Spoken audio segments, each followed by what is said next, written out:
আজ না আমার পাড়ারই এই দোকান, ওষুধের দোকানটা, এখানে গেলাম। বাড়িতে কিছু প্রয়োজনীয় ওষুধ সবসময় এমার্জেন্সিতে রেখে দিই, তার জন্য।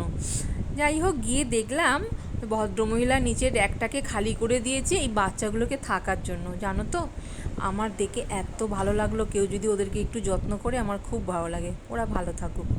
আর বাড়িতে এসেই কি করলাম, ওই যে আমার পরিবারের যে ছোট্ট ছোট্ট বাচ্চা আছে তাদের জন্য একটু দুধ ভাত আর একটু জল নিয়ে গেলাম, বাটিগুলো ধুয়ে দেবো বলে। বাটিগুলো ধুয়ে দিয়ে ওদেরকে দুধ ভাত খেতে দিয়ে দিয়েছি, ওরা খাচ্ছে। আর এই দেখো আর একটা, ও বলছি কেন বলো তো, কারণ নাম রাখেনি এখনও পর্যন্ত।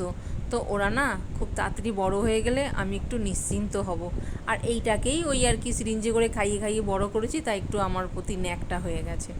যাই হোক, কেমন আদর খাচ্ছে দেখো। এইটুকুই তো ওরা চায়, আর তো কিছু চায় না। তবে একটা কথা বলবো, তোমরা যেভাবে আমার পাশে আছো, বিশ্বাস করো, আমার খুব ভালো লাগছে। আজ তাহলে আসি।